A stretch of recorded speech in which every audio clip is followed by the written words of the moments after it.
y de repente pues vieron una llamarada, un fogonazo, un flash, no sé cómo llamarlo, ¿no? Una luz muy potente. Olvidados por su dueño, solo consiguieron ver de nuevo la luz cuando, al hacer la reforma de la casa familiar en 1992, los dueños se encontraron con tan insólito tesoro. O sea, fue instantánea y se apagó en el centro de la cocina.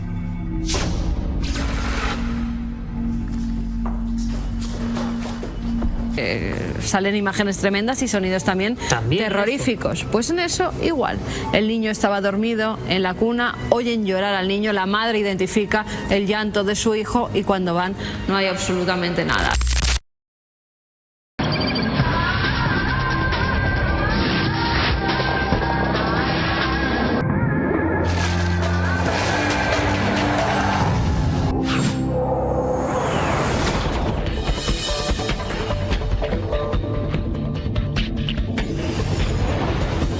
Desde hace unos pocos meses esta droga ha ido en aumento con la voluntad de anular eso, la voluntad de a quien se le da esa droga pues para abusar de ella sexualmente o para robarle. Es una droga muy difícil de detectar, no sabe a nada, no huele a nada, con lo cual mezclada con la bebida, bueno, pues es la droga ideal para cometer delitos. Son dosis muy pequeñas, pero claro, corre el riesgo de que alguien no calcule bien la dosis y al final termine matando a alguna persona.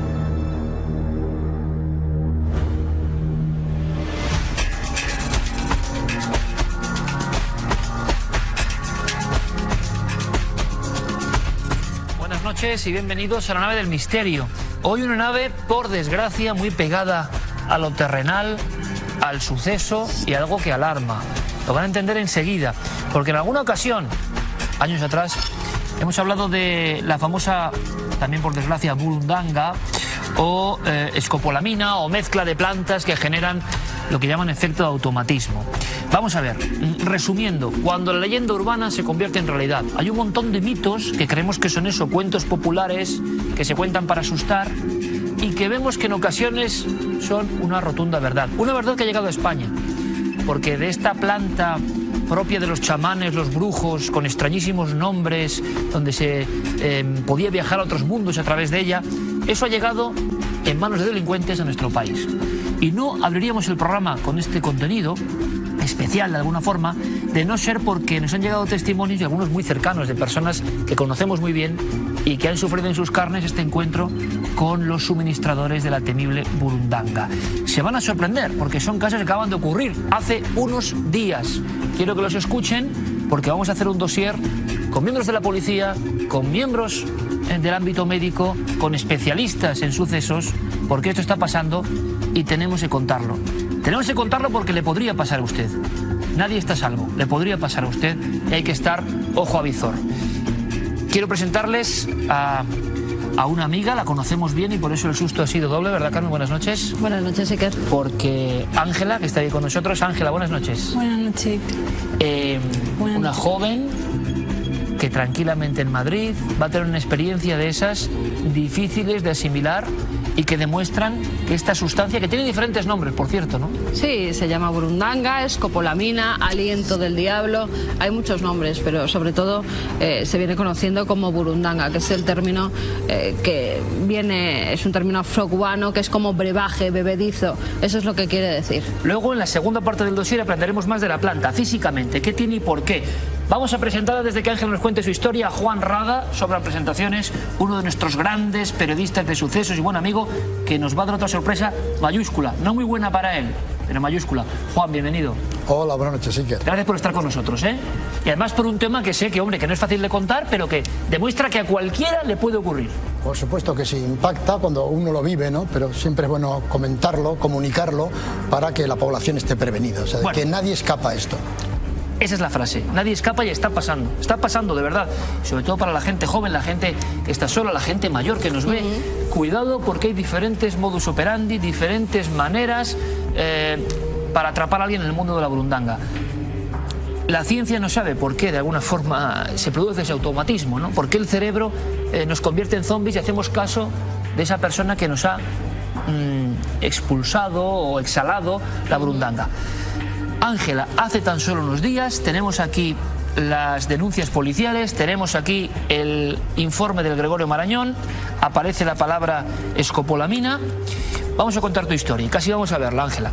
Tú estás tranquilamente, vas a hacer la compra, pleno barrio de Retiro, sí. Un lugar normal, cuéntanos. Bueno, se me acerca un hombre y me pregunta una dirección. Me dice que no sabe leer y que si le podía indicar la calle. Entonces me dice que le preguntara a una mujer que pasaba por allí. Era un papel, Ángela, que además era una persona normal, con el nombre escrito, la dirección, esto es muy curioso, muy pequeñita, sí. Para que tú te acerques mucho el papel, ¿verdad? Sí, porque era pequeñita la letra, entonces tenía que acercármelo. Entonces cuando y ha dicho que no sabía leer, entonces ahí cuando yo le quise ayudar. Y entonces le pedimos ayuda a la mujer, y se acercó a la mujer y eso es lo último que yo recuerdo de eso.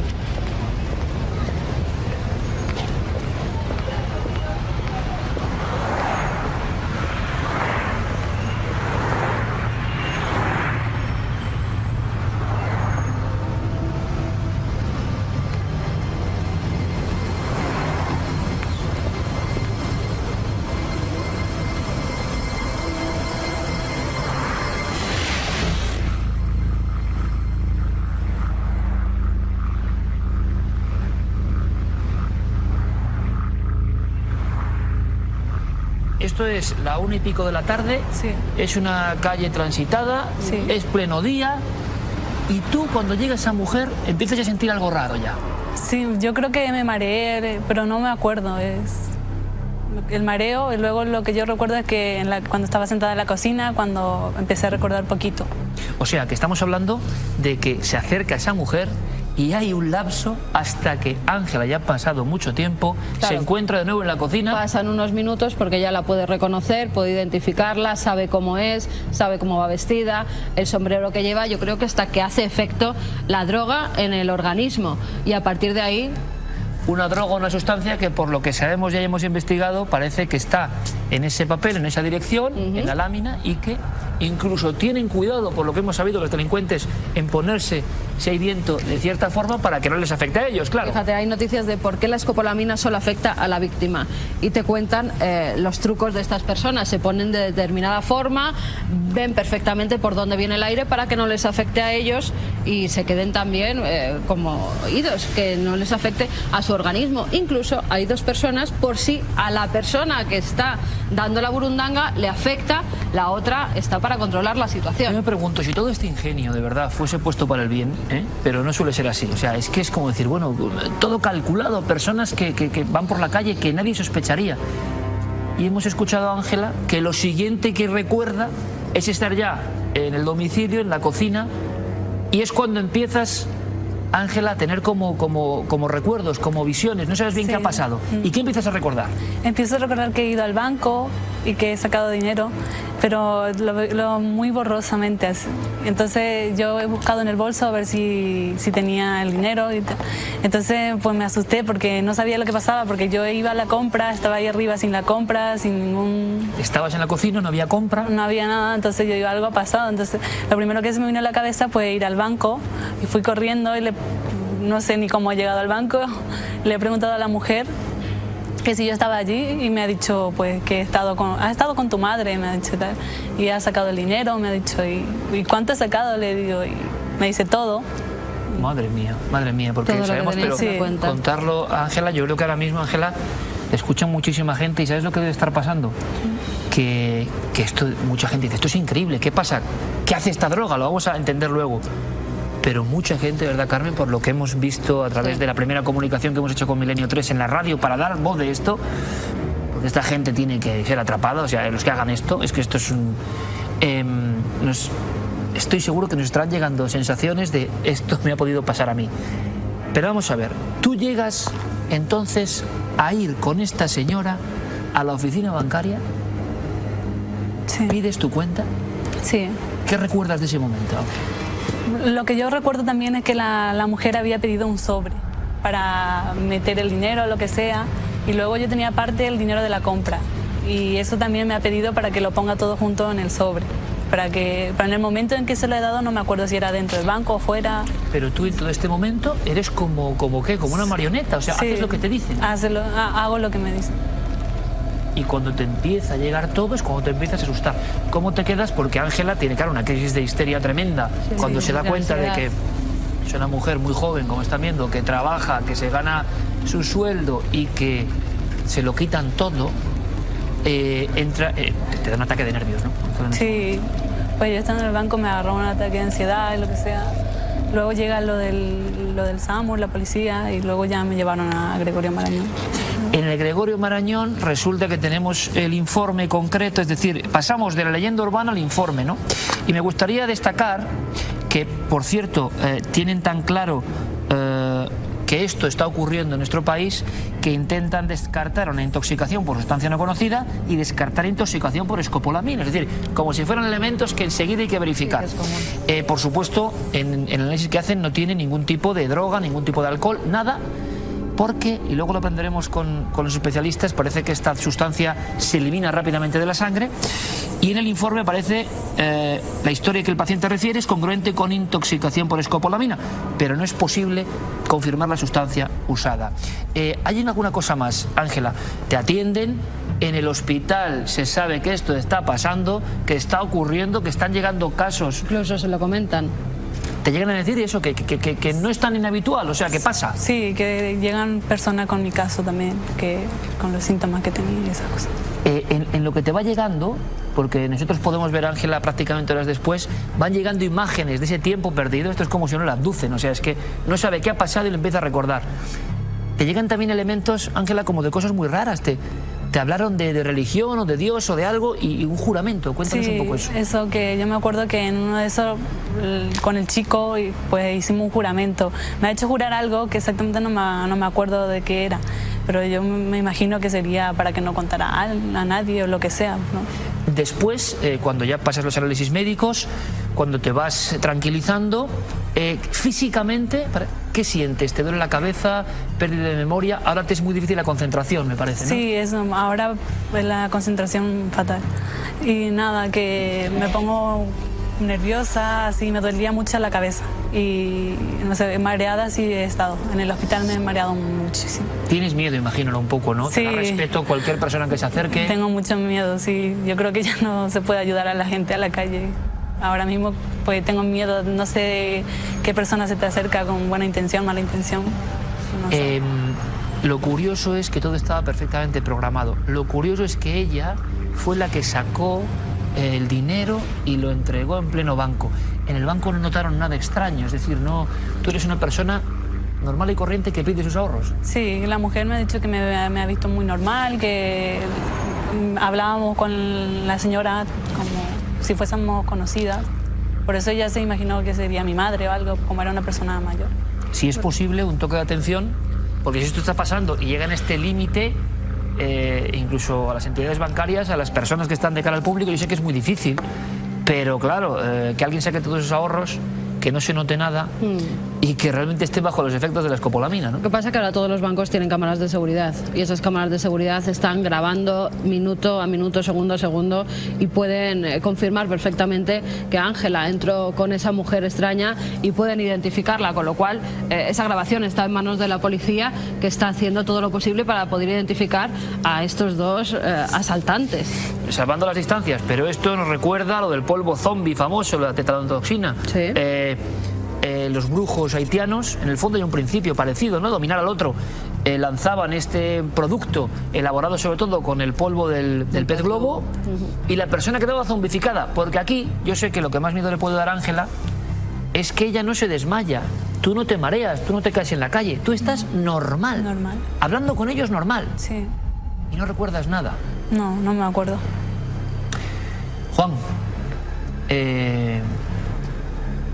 nadie está a salvo porque un periodista de tu categoría, conocedor de todo el mundo del lumpen, del mundo del timo, del mundo del suceso, lo sabemos bien, y Juan es un valiente y yo le agradezco un montón su testimonio. Nos dice, cuando hacemos el programa por la radio, cuando nos enteramos de la historia de Ángela, que es nuestra amiga y la conocemos muy bien, decimos, oye, esto hay que contarlo, no podemos mantener esto en silencio. y Juan nos dice, oye, es que a mí me pasó ciertas cosas. Esa misma noche supimos de varios amigos que les han pasado ciertas cosas. ¿Qué te pasó, Juan? Pues una noche, después de cenar, regresaba a mi casa.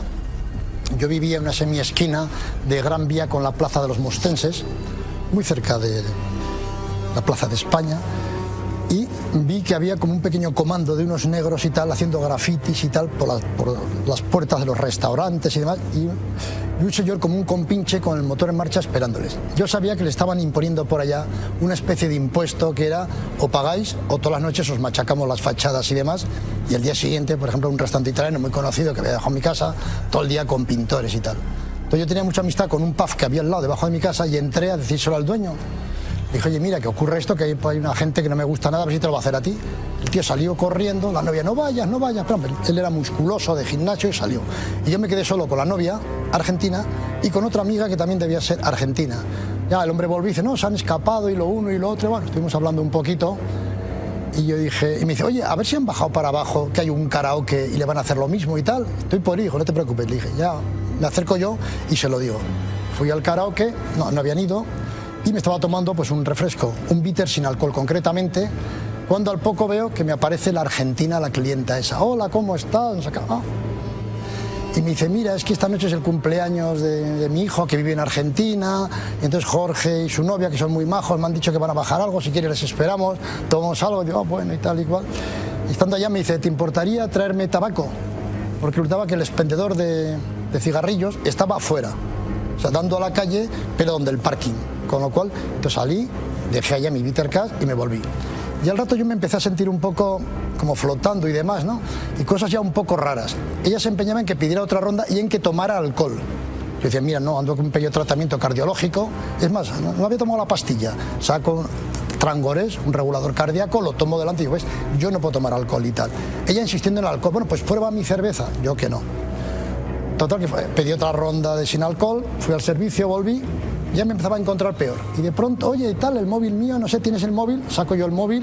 Y dice, oye, ¿por qué no me facilitas tu número PIN? Y yo empezaba a ver cosas un poco raras. Digo, pero por otro lado, por deformación profesional, yo seguía un poco el tema como diciendo, hombre, yo hasta la voy a pillar a esta delincuente, y un poco también pensando que no me iba a pasar nada, ¿no?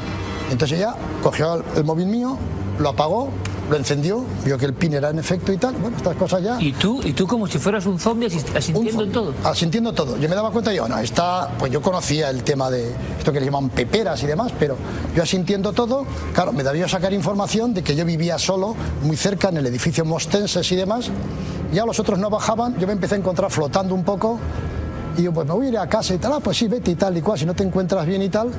Y yo, lo siguiente que sé que es a las 5:30 de la tarde me desperté sentado en mi sofá. 5:30 del otro día. Del otro día. Estuve unas 16 horas groggy, enfrente de un gran ventanal, pegándome el sol, yo que soy incapaz de dormir. Me desperté groggy, veo alguna irregularidad, empiezo a mirar por allá, me encuentro la puerta abierta.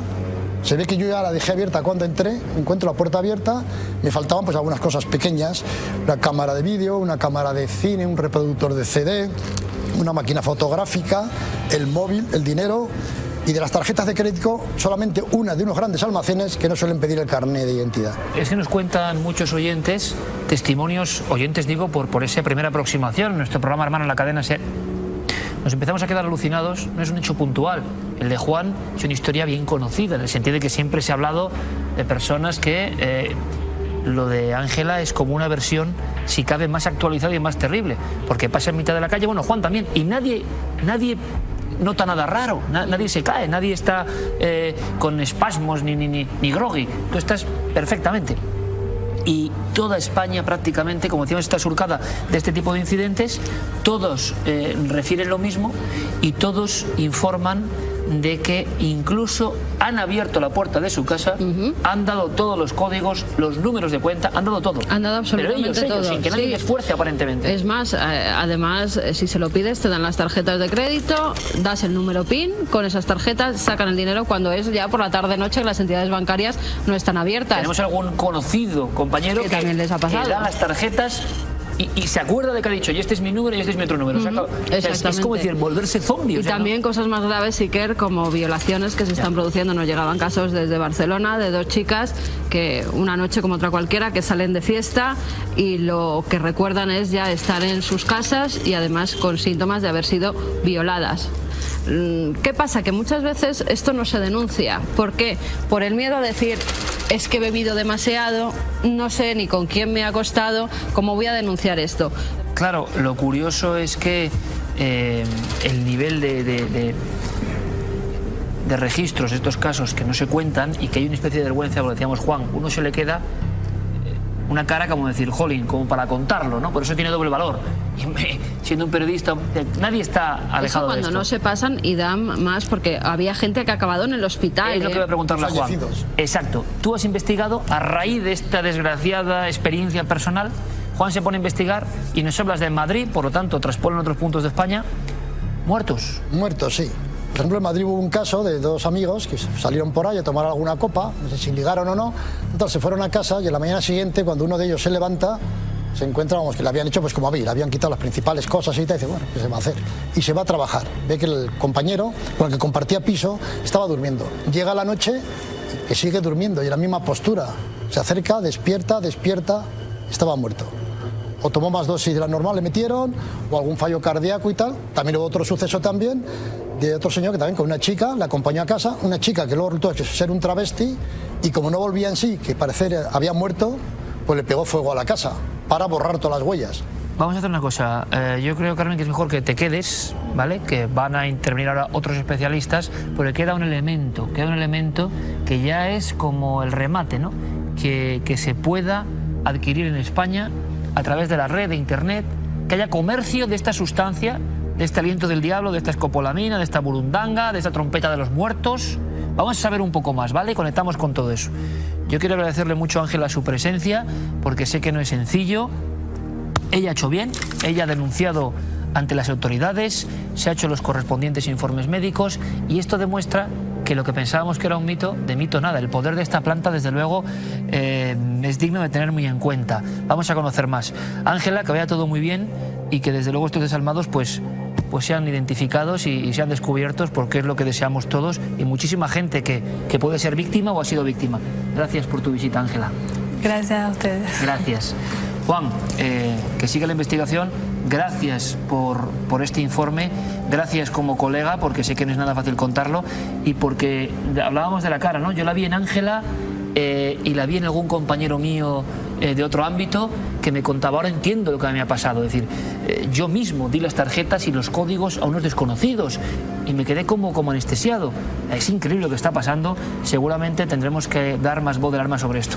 Te agradezco mucho tu presencia, Juan, gracias. Nada, así, es un suero de la verdad con el cual hay que tener mucho cuidado. Bueno, suero de la verdad que parece que interesó a la CIA, al servicio de inteligencia, que se ha utilizado como forma de eso, de que uno cuente toda la verdad. Es increíble. Gracias, Juan, como siempre. Gracias, Iker. Vamos a hacer eso. Hablamos internet y, bueno, por supuesto, incluso en otros países ya esto era muy conocido. Por desgracia, se ha cruzado el charco, sí. Lo tenemos en España y habrá que hacer algo, ¿no? Habrá que hacer algo.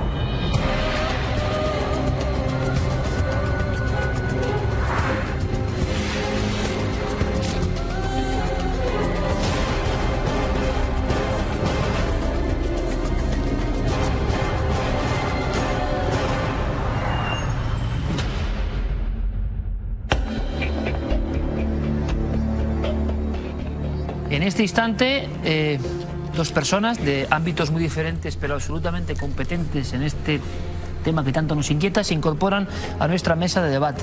Presento primero a Alfredo Perdiguero, él es subinspector de policía, secretario general y portavoz del Sindicato Independiente de la Policía Española.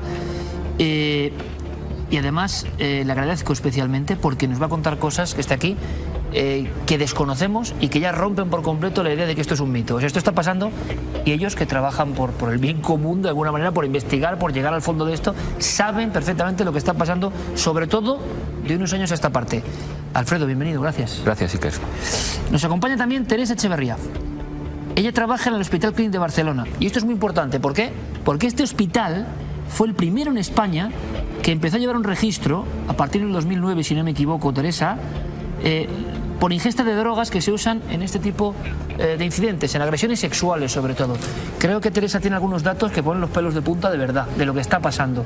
Ella es otra de las personas que se ha puesto a investigar, que ve lo que está pasando y que nos lo traslada, y por eso se lo agradezco también muchísimo. Teresa, bienvenida, gracias. Hola, buenas noches. Gracias. Doctor Cabrera. Buenas ¿A ti no hace noches, falta Iker. presentarte? Bueno. ¿Estás ahí con una planta? Estoy con una planta que la gente dirá, pues ¿qué es esto? Pues una planta como esta puede ser la planta de la patata. Por ejemplo, son solanáceas. Son un grupo de plantas distintas que tienen muchas sustancias, que tienen atropina, que tienen solanina, que tienen escopolamina, y esta planta inocente, pues que tiene muchas variedades, por lo tanto la burundanga no es una planta, es un conjunto de plantas. Vale, este es el primer elemento, claro. Y por eso está el doctor Cabrera con ese elemento tan cotidiano, que claro. Es lo único que sorprende. No estamos hablando de una especie de liana extrañísima, extraída de las selvas profundas. No, puede estar en muchos lugares cotidianos. Vamos, no vamos a dar pistas, pero en los campos de España las hay. Hay plantas parecidas que tienen este principio. Lo que ocurre es que en algunos países tropicales crecen más y de ahí se puede extraer con más facilidad el principio activo. Pero esta es la planta. Exactamente, esta es una de ellas. Y de trompetas, ¿no? Le llamaban trompeta de los muertos en algunas zonas de Colombia, claro. O árbol borrachero, decían otros. De ahí se extrae el elemento. Efectivamente, esto se puede extraer pues con una cocción, igual que hacemos una tila. Entonces la gente tritura la planta, hace la cocción, después seca esa cocción y el polvo que queda... Que lo tenemos ahí, ¿no? Correcto, es el polvo que está aquí, que es un polvo blanco, blanquecino, es un conjunto de alcaloides, sustancias químicas. Y ahí hay muchas sustancias, escopolamina, atropina, hioscina, es decir, un montón de alcaloides diferentes. Parece que la escopolamina es la que viene, por ejemplo, en el informe médico del caso de Ángela y la que se ha mencionado en muchos titulares. Parece que es una de las principales sospechosas de generar esto. Y evidentemente, doctor, se puede contar sencillo, que creo que no será sencillo. A mí lo que me llama la atención y me parece conectado con el misterio: el cerebro humano entra en ese estado de automatismo por la sustancia de esa planta. ¿Cómo es posible? ¿Por qué? La escopolamina a pequeñas dosis es un medicamento, está en las farmacias. Está en las farmacias. Lo que ocurre es que a más dosis el cerebro queda semianestesiado. Valga la palabra, que no es muy técnica, pero para que la gente que está en casa lo entienda. Es decir, tú no te caes al suelo ni te duermes. Quedas en estado de semiconsciencia. Por eso antes, cuando hablabais de la consciencia de la persona bajo estos efectos, no es que esté consciente, porque no está en la alerta. Está viva, activa, pero repetitiva, como si estuviera hipnotizada. Pero, y entonces, claro, exactamente, como hipnotizada. Tú le preguntas algo a esa persona y ¿qué pasa? ¿Que es incapaz de mentir? Responde. Dame el número de la cuenta. ¡Pumba! Ahí va. Porque no tiene censuras. Por eso en su día se habló de la droga de la verdad, con la que supuestamente se inyectaba a los prisioneros en la guerra para que contaran, pues eso, las cosas del espionaje, la droga de la verdad.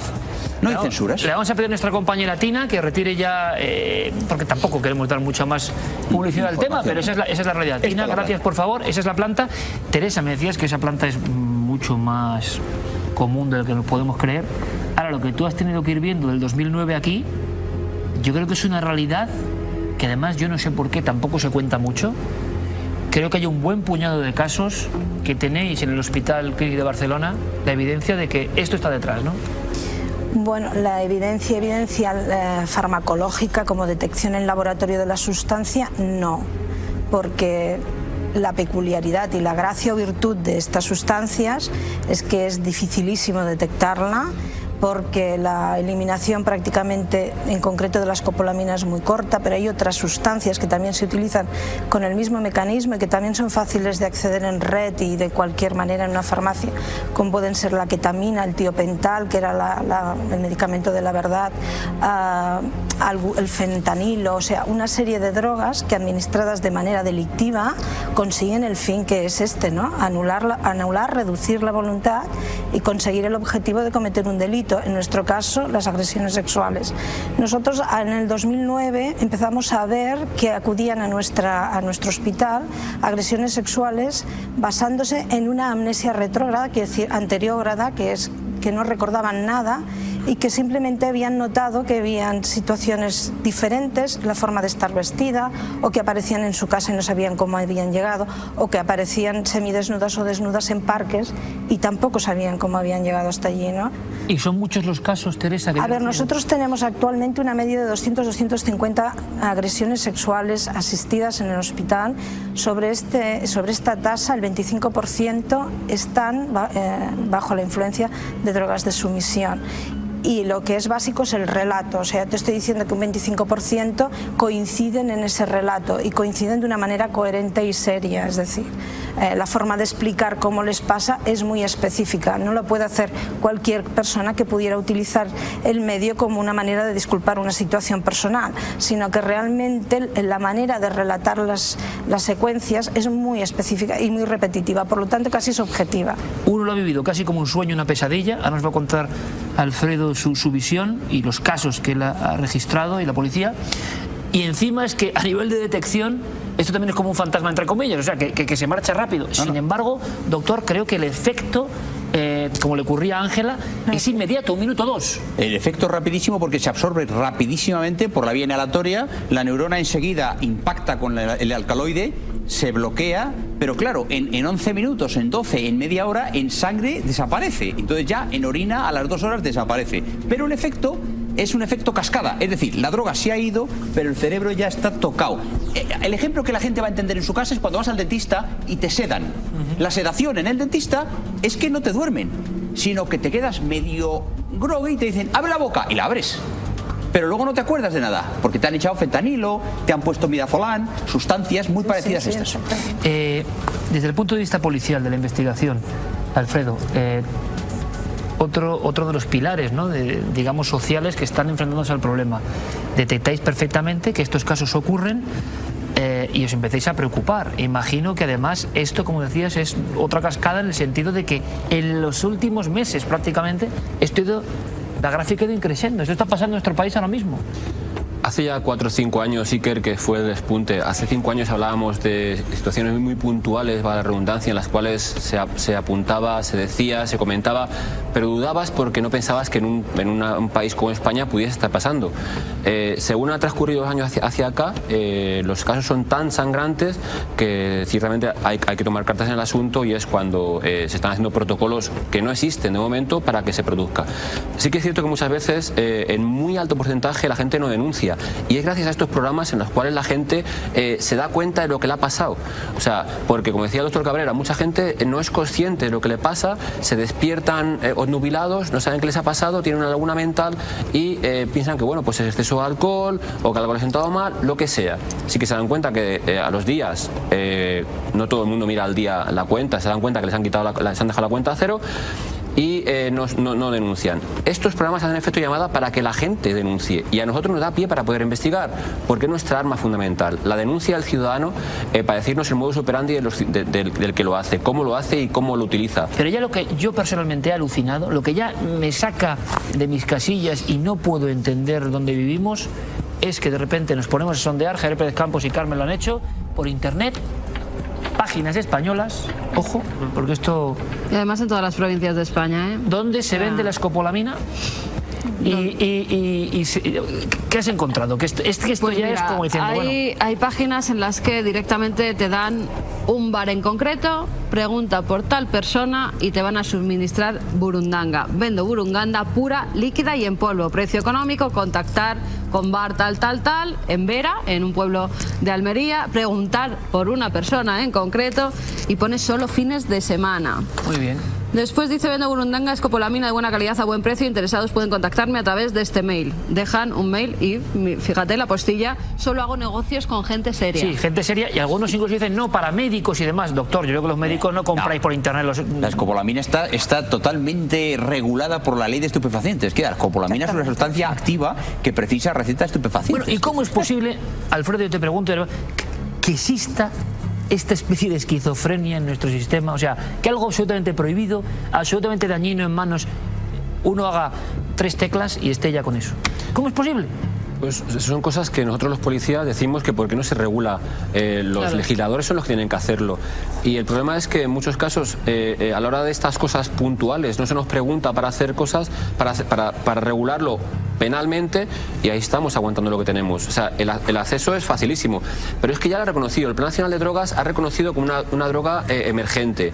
La ONU ha advertido sobre su utilización en Sudamérica. O sea, que todas las instituciones internacionales están advirtiendo de ello y no somos capaces de ponerle trabas a esta gente. Facilísimo y baratísimo. Por 20 euros tienes un gramo de escopolamina, que un gramo puede matar a una persona. Bueno, no es eso es lo que anuncian ellos. Es una mezcla de sustancias en las cuales el que vende tampoco sabe la cantidad de principio activo, por lo tanto es ruleta rusa. Porque, doctor, ojo, que como te pases con la dosis, se cuenta que puede ser mortal. O sea, la escopolamina, igual que las atropinas, pueden hacer un fracaso cardíaco perfectamente. Mira, por lo fíjate, tanto, en Guipúzcoa hay uno que dice: vendo burundanga, escopolamina, vendo semillas de burundanga de buena calidad, a buen precio. Interesados pueden contactarme a través de este mail. Vendo para infusiones, para su cultivo, para conjuros, rituales y experimentos. O sea, ya estamos con el tema que no acaba de abandonar algunas de estas plantas, ¿no? Mundo brujería, mundo vudú, mundo de... Viene todo de ahí. O sea, al final viene todo de ahí. O sea, eso viene hace años. Yo comentaba en comisaría hoy con algunos compañeros y se remontaban hace 41 años.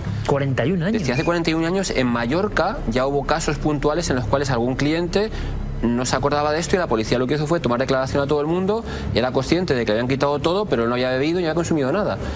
Y se remontaban hace 41 años. Yo decía, hombre, me parece muy exagerado esa cantidad de años cuando podrían ser drogas alternativas, podrían ser la premura de esta, pero que en principio ha evolucionado, pero para mal. O sea, porque al final lo que hacemos es... El uso médico, como dice el doctor Cabrera, está claro. Pero ¿por qué se evoluciona para hacer mal?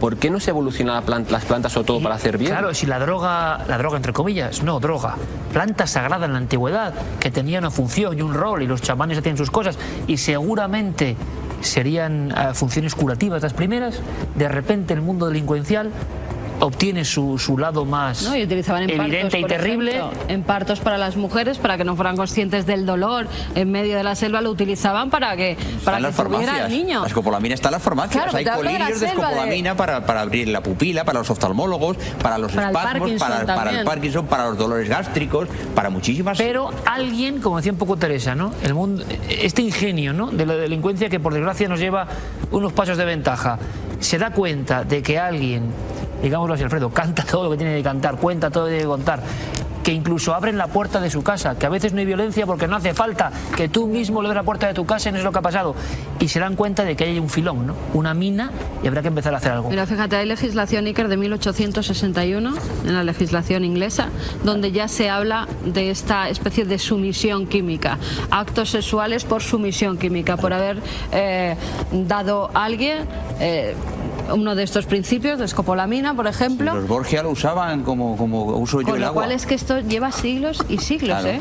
Claro, pero por eso digo, porque lo que decía ahí, que lo fundamental es que tiene que tener la gente clara es la premura. En cuanto se den cuenta, tengan cualquier pensamiento que les ha pasado esto, es urgente el ir a un hospital, hacer una analítica específica para esto, porque si no, una analítica especial normal no sale, y trasladarse a comisaría para hacer... Hemos detenido a mucha gente, hemos detenido en este año a uno que había abusado sexualmente de 20 personas en mayo, a otro chamán, famoso chamán, que había abusado de 38.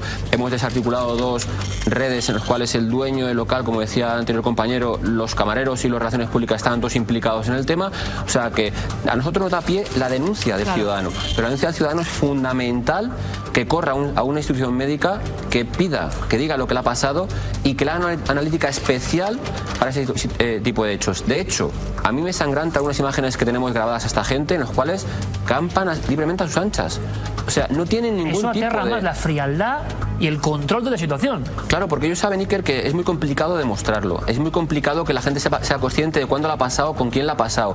Y es muy complicado que aluda o vaya a una comisaría a denunciar, porque en muchos casos son club de alterne, son con señoras de tal, y el prejuicio social una vez más sale y no se traslada a la comisaría. Y para nosotros es fundamental que los ciudadanos denuncien. Claro, y ahora estamos viendo, Alfredo, y esto es lo inquietante, que saliendo de círculos un poco polémicos, ¿no?, de pronto empieza a haber víctimas. La impresión que nos dio lo de la radio fue tremendo, gente muy normal, que abría su puerta a un vendedor a domicilio, o sea, como si este peldaño por delante ya estuviese afectando a gente normal y corriente en pleno día y por la calle, porque se ha perfeccionado. Así que tenemos que dar recomendación. Alfredo está clarísima, ¿no? Es más, Ángela, por ejemplo, ha denunciado y la policía ya está pidiendo las cintas de grabación del banco, porque se la ve entrando con esta mujer desconocida. Qué frialdad, sentándose, no en un cajero, dentro de la oficina bancaria y pidiendo todo el dinero que que la han dejado a cero prácticamente, vamos, o a cero. Teresa, tu recomendación para que todo el mundo lo comprenda, quizá más vinculada, por ejemplo, a las mujeres o a los que sufren agresión sexual, que es otro de los grandísimos problemas. A las mujeres y a los jóvenes, porque claro. el 50% de las agredidas sexualmente tienen entre 15 y 35 años, son mujeres muy jóvenes. Recomendaciones varias. En el ámbito social, tener cautela, no paranoia de salir a la calle y pensar que todo lo que puedas hacer es terrible o te puede pasar algo, pero sí prudencia, sobre todo con la gente joven. Así como hay intervenciones preventivas con respecto al alcohol, conducir, que uno no beba, todos los demás bebéis y tal. Cuando se sale en grupo se deben tener una serie de cosas claras. Primero, que salir en grupo es mucho más protegido que salir de forma individual, aunque tienes todo el derecho del mundo, lo es. Segundo, que si se sale con personas que son nuevos conocidos o nuevos contactos que se realizan en según qué medios, todo el mundo ha de controlar a esa persona cada tanto tiempo para saber cómo está y cómo va, ¿no? Después, que las bebidas nunca se pueden dejar en un sitio, siempre te han de acompañar, incluso al lavabo, y que en el momento en que tú encuentras una situación inestable a nivel de conciencia, tienes que recurrir a un amigo o a una persona fiable y solicitar que te deriven a casa o a cualquier otro sitio. Con respecto al ambiente, una vez tú te encuentras en una situación en que todo no cuadra, que te encuentras que la ropa no te coincide, que tu cuerpo alguien lo ha tocado y no entiendes bien lo que te ha pasado, o que estás en un parque, es más bien una alarma social. Pero en un domicilio, acudir inmediatamente, sin miccionar y sin lavarte, al centro sanitario más próximo. Alfredo, Teresa, os quiero agradecer, por lo menos seguramente, ojalá no, pero quizá tengamos que seguir hablando de este tema y lo haremos las veces que haga falta, si con eso ayudamos a alguien. El eco ahora mismo en las redes, por cierto, quiero agradecer al público que siempre hace Trending Topic, que hoy es como el inconsciente colectivo, ¿no? Es decir, sí, ¿de qué se habla en este país en este momento? Y Cuarto Milenio todas las semanas lo es, gracias, pero que sea hoy más que nunca, para que todo el mundo se entere de que esto está ocurriendo. No es cuestión de estar, pero las recomendaciones son clarísimas. Por precaución. Alfredo, Teresa, muchísimas gracias de verdad por la visita. Gracias y que logremos cosas, ¿no? Porque esto da mucho miedo. Esto sí que da miedo, Desde luego. Esto sí que da miedo. Gracias a los dos, de verdad. Doctor, como siempre, gracias por enseñarnos cosas. Buenas noches, Iker. Gracias. Vamos con noticias. Esto ha sido noticia, esto ha pasado ahora mismo, creemos que es nuestra función. Alarma social, sí, nos dirán algunos, oye, ¿qué alarma? Hombre, si lo que hemos contado y lo que están viviendo los profesionales no es para alarmar. Vamos con noticias. Vamos con ellas. Vamos con ellas.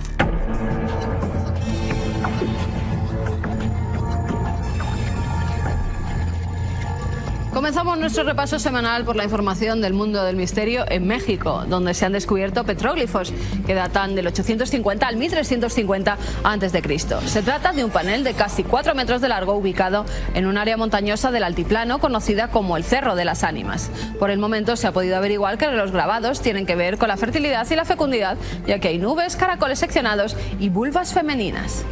Y en otra parte de la roca se han dibujado representaciones de cráneos de perfil y lo curioso es que todos ellos miran hacia la salida del sol. Se cree que fueron realizados por el pueblo Aztatlán y que lo utilizaban como un mural ritual e incluso como marcador astronómico.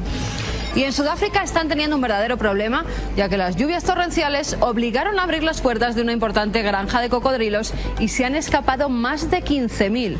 Los dueños de la granja tuvieron que abrir las compuertas para evitar que fueran aplastados por la crecida del río. Después de varios días de búsqueda con la colaboración de la policía sudafricana, aún quedan unos 10.000 animales en libertad que se cree que están en el río Limpopo. Algunos cocodrilos han sido localizados incluso en un campo de rugby a 120 kilómetros, pero se temen que pueda haber atacado o incluso comido a gente, ya que en condiciones normales se producen 300 muertes al año por ataques de estos grandes reptiles. Nuevas noticias sobre el virus del SIDA. Según científicos de la Universidad de Seattle, el virus estaba presente hace 16 millones de años. La comunidad científica ya había corroborado que virus similares conocidos como lentivirus se hallaban presentes en monos y primates mucho antes que en el ser humano. La investigación podría quizás permitir a los científicos comprender mejor el virus del VIH y otras enfermedades del síndrome de inmunodeficiencia adquirida. Y en nuestro país nuevos hallazgos arqueológicos, en esta ocasión en Villajoyosa, en Alicante, donde se ha hallado un feto del siglo II después de Cristo. El cuerpo, que se encontraba en la torre romana de tipo funerario de Sant Josep, está en buen estado de conservación. También hay indicios de otra posible tumba que, de confirmarse, nos hablaría de una zona de necrópolis imperial, aunque según los especialistas los neonatos no se consideraban personas en el mundo romano, por lo que no se enterraban necesariamente en esas necrópolis. Y acabamos con el que puede ser el primer retrato de una mujer de la historia. Mide casi 5 centímetros y fue tallado en un colmillo de mamut lanudo de hace 26.000 años. Algún artista llevó a cabo esta obra de arte durante la última edad de hielo, en lo que hoy es Moravia, en la República Checa. Según los expertos, su arte muestra que sus creadores tenían un cerebro completamente moderno y complejo, capaz de transmitir y analizar la información a través del habla y símbolos visuales. Esta pieza, junto a otras que fueron halladas en torno a ella, se podrán ver en una exposición que se llevará a cabo en los próximos meses en el Museo Británico. Y ahora vamos con nuestro mundo más insólito.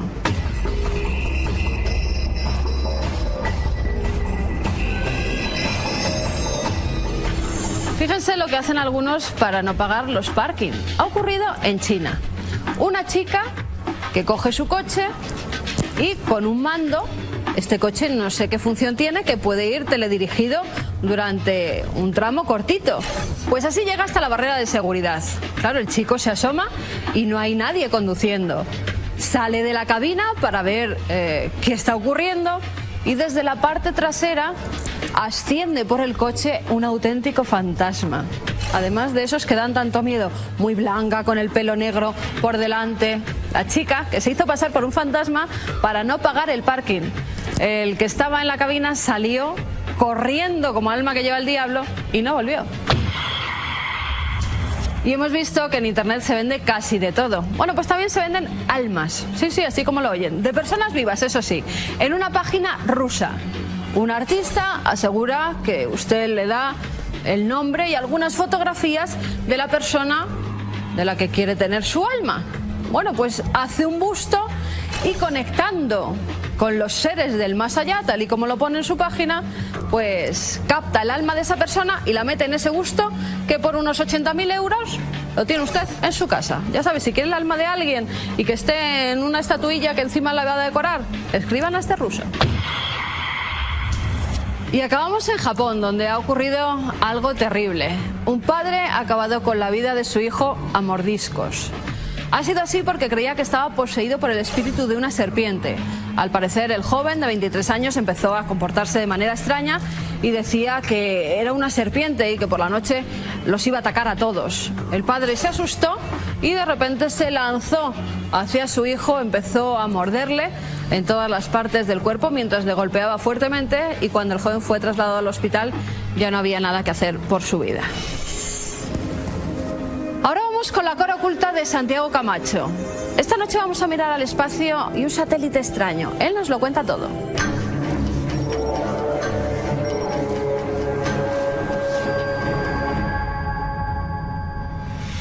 Vamos al espacio, efectivamente, para encontrarnos con una de las historias más asombrosas que han pasado por la cara oculta y por Cuarto Milenio, en general, creo yo. Para conocerla conectamos, como no, con la redacción de Cuarto Milenio. Santiago Camacho, compañero, buenas noches. Buenas noches, Iker. El Caballero Negro. Es una historia que parece como del western, algo así, ¿no?, por el titular, pero que nos lleva a las alturas siderales. Un objeto no identificado, lleno de mitos, lleno de misterios, una historia asombrosa y bastante antigua.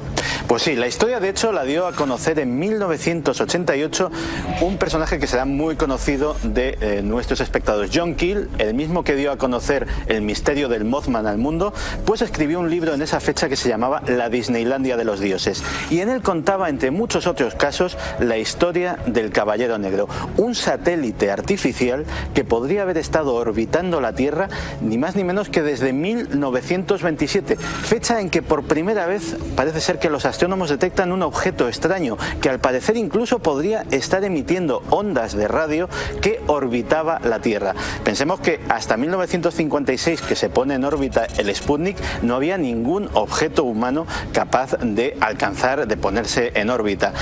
Pues bien, la historia pasó a los periódicos, el clamor pasó un poco sin pena ni gloria, hasta que en 1953, unos años antes todavía del lanzamiento del Sputnik, astrónomos sudamericanos descubren otra vez este misterioso objeto.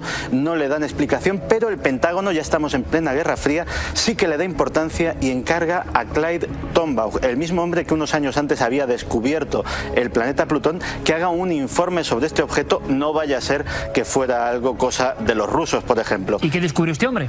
Pues no se sabe, porque el informe de Tombaugh a día de hoy, han pasado muchísimos años, pues todavía está clasificado como secreto. Hoy esa investigación de un astrónomo tan reputado sigue siendo clasificada.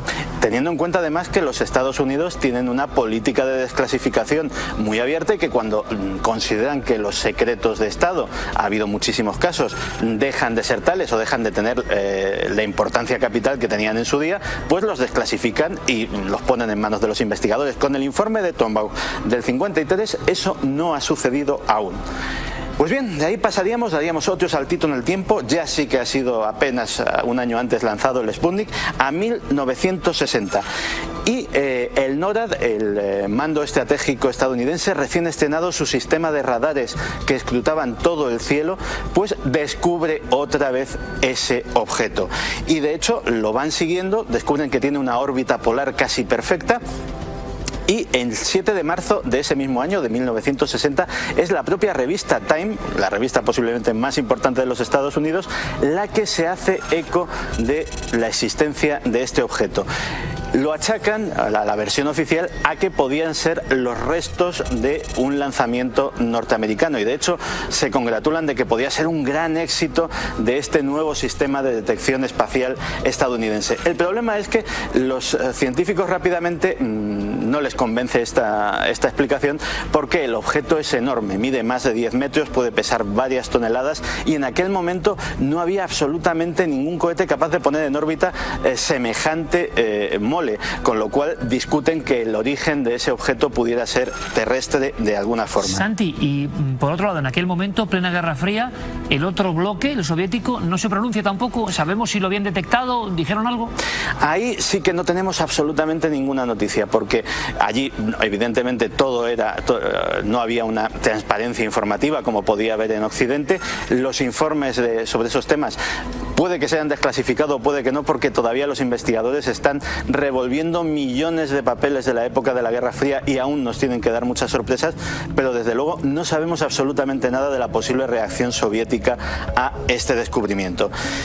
3 años más tarde, en 1963, es Gordon Cooper, un astronauta norteamericano, uno de los primeros hombres en ser puestos en órbita, el que tiene una misión trascendente e histórica: dar 22 órbitas a la Tierra, dar 22 vueltas a la órbita terrestre.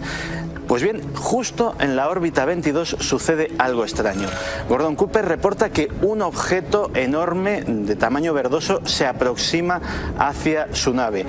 Y de hecho, incluso en una primera filtración, la cadena NBC da este informe.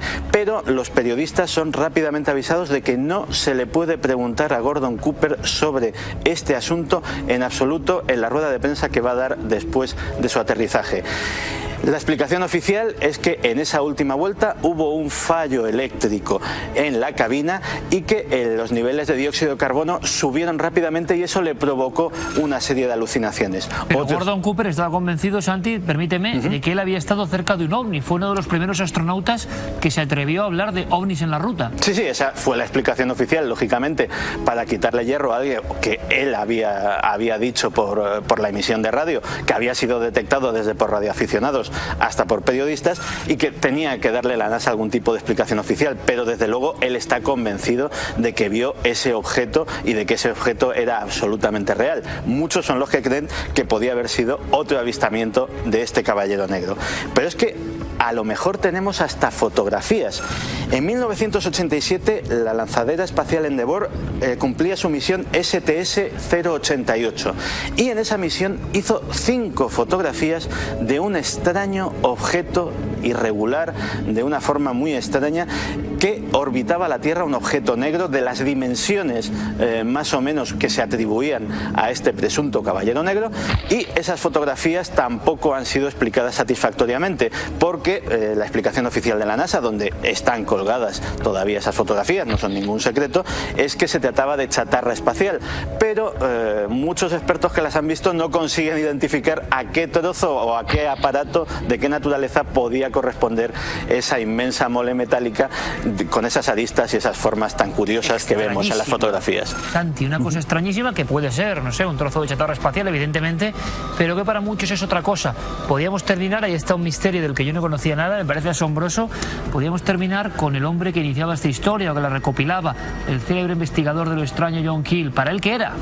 Porque efectivamente John Keel nos contaba más o menos toda esta casuística, pero él tenía una teoría. Él creía que evidentemente no era un satélite artificial terrestre, que desde luego era muy poco probable que fuera un aerolito capturado como si fuera una pequeña luna que orbitase nuestro planeta. Él creía que era algo colocado allí por los dioses, que era algo colocado allí por los extraterrestres hace mucho tiempo, que nos ha estado vigilando durante toda nuestra evolución y que, quién sabe, puede estar mandando señales, mandando informes todavía de cómo vamos y hacia dónde va nuestra historia. Maravillosa, alucinante, mítica, astronómica historia, de verdad que apasionante, Santi. Seguiremos indagando. ¿Qué se sabe en el 2013 de este caballero negro? ¿Se ha quedado como mito? ¿Se ha olvidado? Si se había olvidado, aquí está Santi para recuperarlo, para que sigamos quizá ahora, telescopio en ristre, intentando localizar este satélite fantasma realmente extraño y singular. Vaya historia. Santiago Camacho, como siempre, muchísimas gracias por contar esta maravilla y que cada uno piense lo que quiera. Gracias. Gracias a ti, Iker. Porque muchos tomarán esto como un cuento, como una fábula, ¿no? Hemos aprendido esta noche que esas fábulas o leyendas urbanas a veces son verdad. Pero es bonito imaginar una especie de pieza de otro mundo, como el monolito de 2001, que nos vigila, que es el espejo de la existencia de nuestra estirpe y que manda señales quién sabe a dónde. Esto para los niños sería maravilloso, ¿no? Contarlo así, un cuento de imaginación, terror y mundo espacial. Porque parece que ellos entienden todo mucho mejor. Hemos dado sobradas muestras en este programa de cómo los niños, y a veces en las franjas más tiernas de edad, son como esponjas que absorben todo, pero que también pueden ver cosas realmente inauditas. Si uno hace un repaso por la pura historia, verá que los grandes lugares mágicos han sido descubiertos por niños casi siempre antes que por arqueólogos. Una cosa que a mí, y ustedes me conocen, esta afición, siempre me ha llamado la atención. Las grandes catedrales de la prehistoria, los lugares mágicos de la primera magia, descubiertos sobre todo por niños. ¿Por qué, no? Como si algo les llamase. También para fenómenos que son más tenebrosos. Por tanto, las guarderías con tantos niños podrían ser un lugar óptimo para ver esas otras capas de la realidad. En este caso se cumplió. Es una vieja guardería, hoy abandonada, una vieja guardería donde ya no suenan los ecos de los niños, ni nadie da clases, ni cuida a nadie. Quedó como encerrada en su tiempo. ¿Por qué? Porque pasaron cosas escalofriantes, cosas que esta noche ven la luz.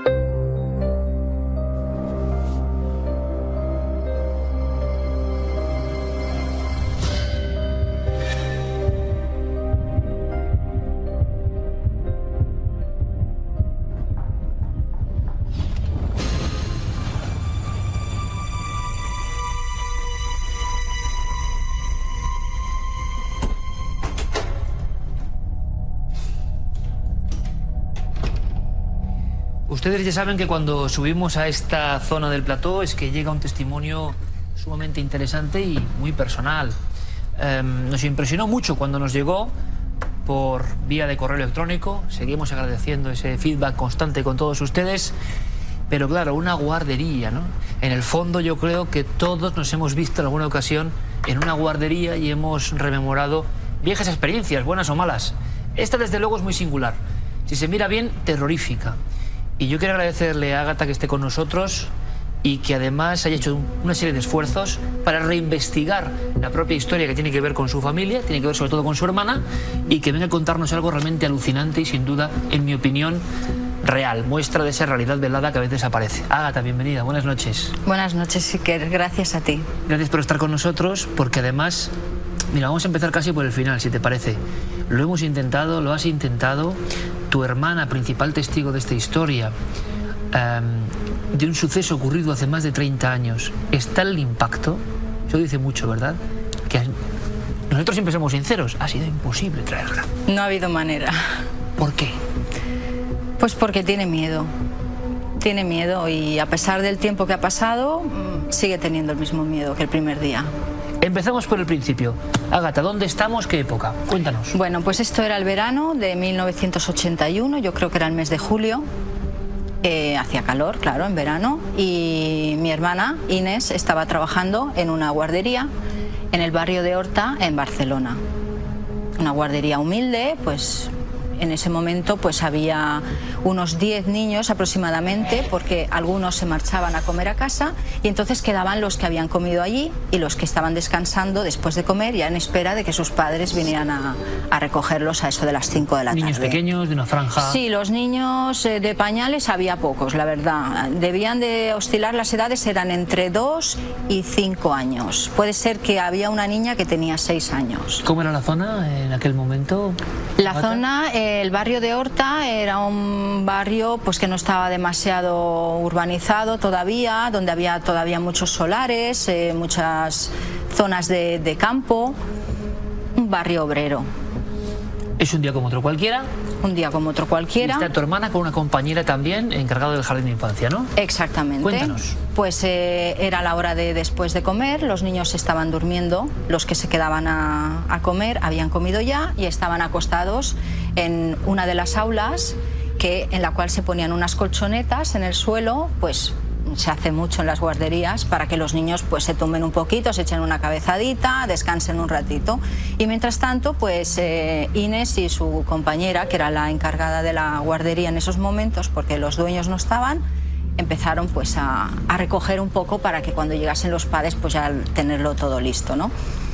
Entonces estaban en la puerta hablando de la cocina, aproximadamente a 1,5 metros de la cocina. La puerta de la cocina está abierta y estaban las dos hablando una frente a la otra, de tal manera que la cocina quedaba pues de lado, ¿no? Y de repente pues vieron una llamarada, un fogonazo, un flash, no sé cómo llamarlo, ¿no?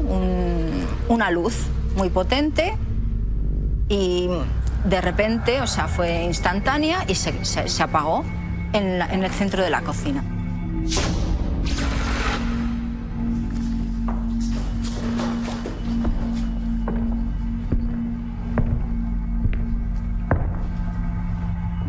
Lo primero que miraron a ver si habían dejado el gas encendido o si había alguna, yo qué sé, alguna cosa en el fuego. O, pues claro, es que piensas, ¿qué puede ser, no? Total, que cuando ya se disponían a irse cada una hacia un lado para empezar a recoger y tal, oyeron un sonido como de manecilla de una puerta y pasos.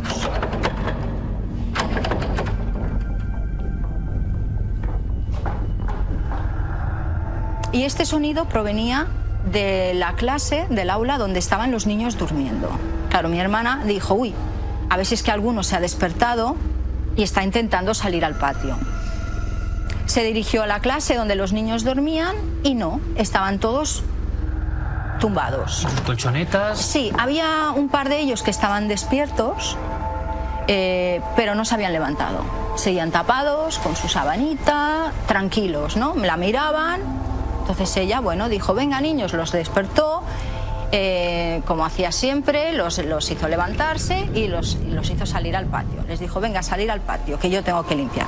Los sacó a todos al patio y cerró la puerta del patio que daba a este aula con llave, porque ya iban a fregar el suelo, a barrer, y entonces para que los niños no entrasen y pisasen, etcétera, pues los cerraron. Y en esto que mi hermana, que se había quedado apoyada en una mesa, de una altura más o menos como esta, mirando hacia el patio a los niños, vio pasar una sombra, un ente, un no sé qué, de un extremo a otro del patio, cruzando así, súper rápido, dentro del patio. No solo proyectada en la pared, no, sino avanzando físicamente. Con volumen. ¿Forma humana o...? Forma humana, sí, difusa. Digamos una forma humana, pero difusa. No tenía unos rasgos. Además, ella, en la posición en que se encontraba, al verlo a través de las ventanas, no le vio ni la cabeza ni los pies. Es decir, que era altísimo.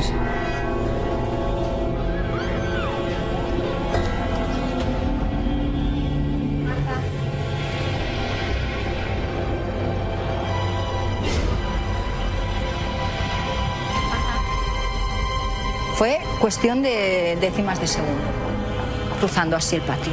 Claro, aquello ya fue...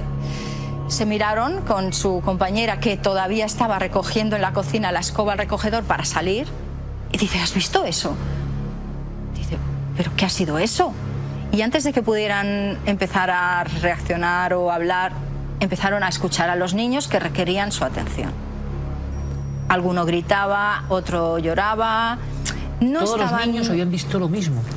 Todos los niños habían visto lo mismo, porque cuando, claro, en cuanto vieron que los niños empezaban a gritar, se fueron corriendo para la clase, para pasar hacia el patio. La puerta estaba cerrada con llave, seguía cerrada con llave, con lo cual por ahí era imposible que nadie físico hubiera entrado. Abrieron la puerta, salieron al patio y entonces todos los niños fueron a su encuentro.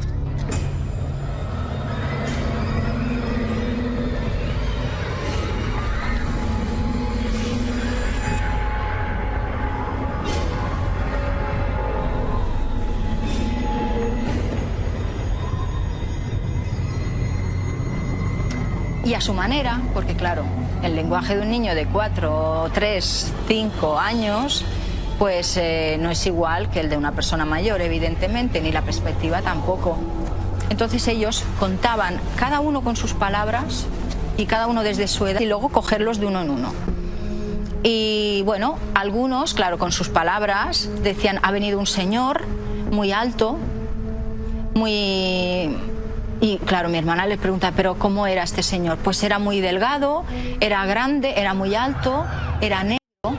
Otros decían, a todos les preguntaban que por dónde había entrado. Porque al estar mi hermana sentada aquí y tener las ventanas delante, ella le vio pasar, pero no vio desde dónde salió ni por dónde entró, ¿no? Entonces la pregunta era casi como para satisfacer su propia curiosidad también, ¿no? ¿Por dónde ha entrado? Y todos señalaban con el dedito la puerta que estaba cerrada y que daba al aula donde anteriormente estaban durmiendo. ¿Y por dónde se han marchado? Y señalaban la pared del fondo del patio. Como si hubiese atravesado directamente por esa Exactamente, zona. como si hubiera cruzado la pared y hubiera salido por ella. Y describen de la misma forma, o sea, hay una especie como de elementos que se repiten, señor alto, oscuro. Sí, alto, oscuro, negro, feo, peludo, claro, adjetivos infantiles. Sí, porque pero para son definir niños, algo que les asusta, claro, y para que les definir sorprende, algo, ¿no? que no les parecía. Lo que era muy chocante, bueno, mi hermana le vio pasar a tal velocidad y no le vio los pies, que tampoco sabría decir si caminaba o no, pero los niños decían que volaba de pie, lo cual tú y yo, una persona adulta, podemos deducir que levitaba.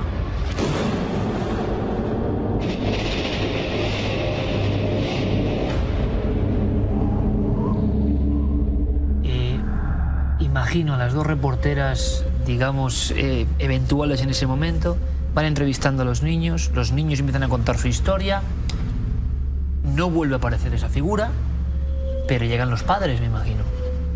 ¿Qué se encuentran los padres? A los niños muy excitados. Bueno, antes de que lleguen los padres, si me permites un segundo, te quería comentar que una de las niñas dijo que a todas las preguntas que se le hacía, la niña quedó como en trance, quedó como oída, ¿no? Especialmente afectada. Sí, tenía la mirada perdida, además era una de las más mayores. Debía tener 5 o 6 años. Solamente contestaba que había venido el Señor de Amor. Y algún niño decía que cuando estaban durmiendo le había despertado. Y uno de ellos dijo que le había tocado el hombro. Y algunos hablaban de él como si ya le conocieran, como si hubiera estado otras veces. Se referían a él como ese señor. Había como algo habitual. Sí, como si ya hubiera estado por ahí.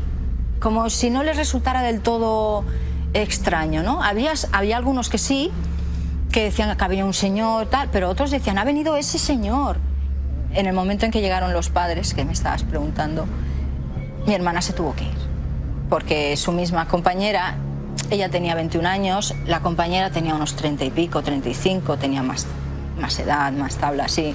Al ver el estado de nervios en que se encontraba Inés, le dijo, mira, vete a tomar una tila y ya veremos cómo yo lo arreglo esto. Imagino que si intenta volver a la rutina, no vuelve a ocurrir nada. Tu hermano no recuerda si después vuelven a pasar más casos en la guardería con esta figura. Ella se fue. decidió no volver. Hemos logrado saber, Ágata, si hay algún tipo de historia, de conexión, si ahí pasó algo, si en ese lugar. Imagino que os habéis hecho muchas preguntas al respecto en la familia. Muchas, muchísimas. Ninguna. Pero le dijeron a los pocos días, no sé si pasaron días o 2 o 3 semanas, que la guardería había cerrado. Empezábamos la historia preguntando por esa experiencia de la hermana de Ágata y cómo le había impresionado, y que a pesar de que ella lo ha intentado, y repito, ha sido un esfuerzo que agradecemos por el bien del programa y que esto se ha conocido, el miedo, la tensión de recordar todo aquello es tan poderosa que limita, ¿no? Y no se quiere recordar. Es como una especie de historia que hay que dejar apartada, pero una historia que nos interesa por la cantidad de elementos singulares que tiene, ¿verdad? Lo que prometemos es intentar investigar. Vamos a ver si logramos saber algo de ese lugar, de ese entorno, si se puede entrar allí, ¿por qué no? Vamos a intentarlo, claro que sí. Pero todos estos casos tan sorprendentes, que muchas veces no abandonan el círculo familiar, llegan aquí, llegan a este lugar, llegan hasta ustedes, gracias a personas como Ágata, que son capaces, a pesar del miedo lógico que a veces sella las historias, de decir, oye, luz y taquígrafos, vamos a investigar, esto tiene que ser conocido. Así que, Ágata, te lo agradecemos, y además, muchísimas gracias por la forma, la crónica que nos has hecho, absolutamente detallada y digna de todo una cronista. Muchísimas gracias. Muchas gracias, vosotros lo habéis hecho fácil. Gracias, de verdad, a Ágata, vosotros. ¿Y si alguno de esos niños nos está viendo y recuerda la experiencia y se atreve a contarlo en primera persona?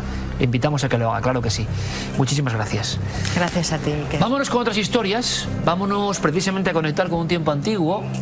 Vámonos de este suceso ocurrido pues hace más de 30 años en un barrio normal y corriente, diferente de Barcelona, y nos marchamos siguiendo la senda de esa posibilidad, sí, ¿por qué no?, de los ovnis, de lo que pasa en los cielos y que a veces parece que desciende a tierra, ¿no? Vamos a recordar algo muy bonito, muy hermoso en nuestra videoteca.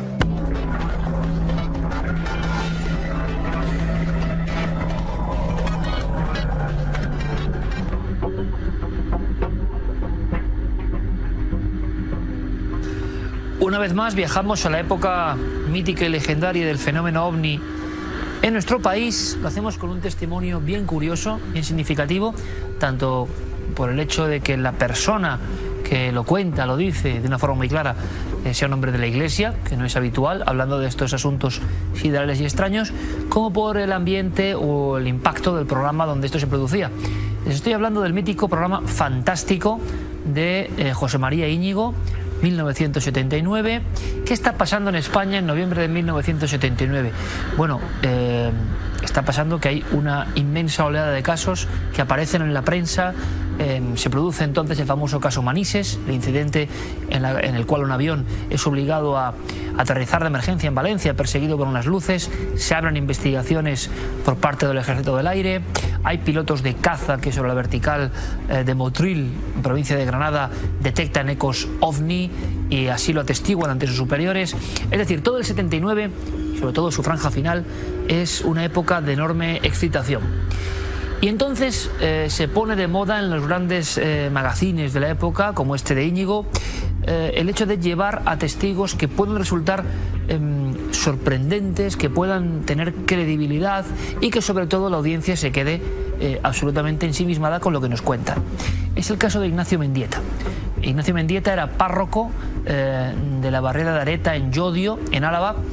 ¿Y qué le pasó a Ignacio? Pues un caso extraño y curioso que hay que explicar, aunque sea mínimamente, para que ustedes lo entiendan perfectamente en este minuto de videoteca.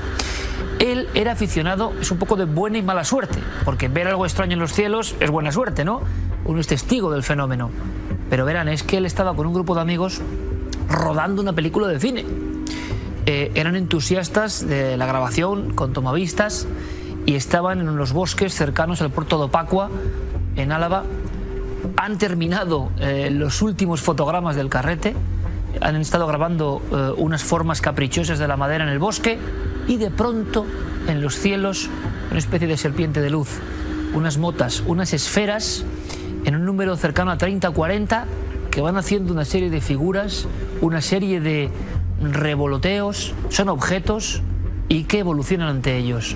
Ignacio Mendieta, hombre de fe, En ese caso yo no sé si la perdió o no casi, porque estaba con su cámara de tomavistas y no podía grabar. Se quedaron atónitos. Los aprendices del ámbito de la cinematografía estaban asistiendo a un espectáculo impresionante. Ocurrió como tantos otros casos en esa época. Y verán, hay un apunte interesante. Además del breve y conciso testimonio del sacerdote, aparece, quien si no, personaje fundamental en la época, JJ Benítez, apuntando algo muy curioso. Habían pasado más cosas en esa grabación fallida. Habíamos acabado el carrete, teníamos otros 2 o 3 en el coche estaba como unos 400 metros y se me ocurrió con la máquina enfocar hacia arriba a ver la intensidad de la luz. Y en esto pues les dije a los demás compañeros, les dije, mirad allá arriba lo que hay. Y entonces vimos, los 3, vimos como una especie de luciérnaga que no estaban unidos, sino que iban haciendo diversos festones.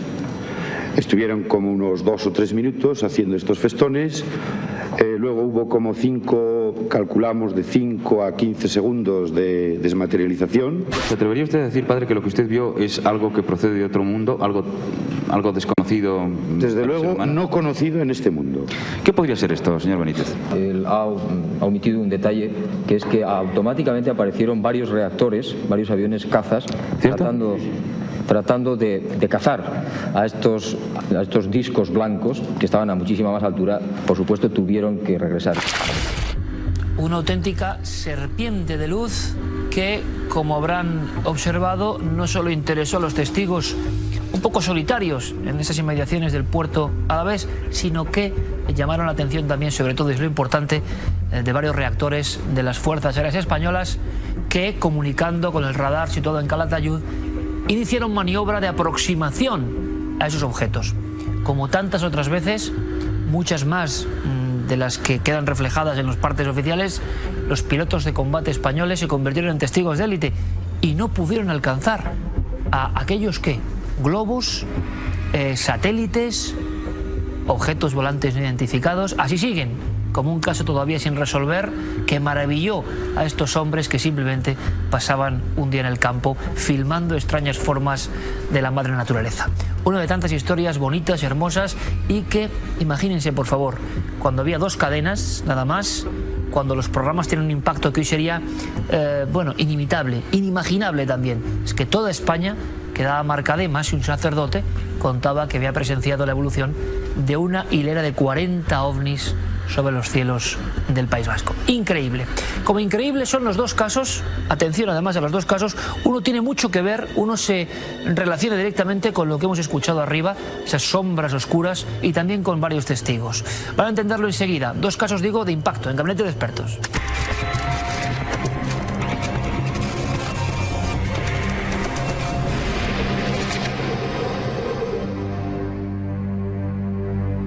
El caso ocurrido en la guardería no es único, lo hemos comentado, y además ha habido incidentes recientes que tienen que ver con lo que se dio en ese lugar infantil hace ya más de 30 años, lo van a entender. Vean, nos escribía Guillermo, 22 años, vive en Barcelona precisamente, y cuenta que un compañero de trabajo y él estaban viviendo de alquiler. Trabajaban juntos, vida absolutamente normal, estaban aprovechando el verano para trabajar en el ámbito de la restauración y siempre hablaban un poco, cada uno en una cama, charlaban un poco y se dormían. Dice, lo curioso es que una noche, estando la puerta entreabierta y dejando entrar cierta luz de fuera, piso humilde, barrera humilde, todo normal, él cae en un sueño profundo. Recuerda que se despierta en una gran pesadilla, uno de esos sueños que parecen lúcidos, que no distinguimos de la realidad. Se despierta con aspavientos, sudando, muy nervioso.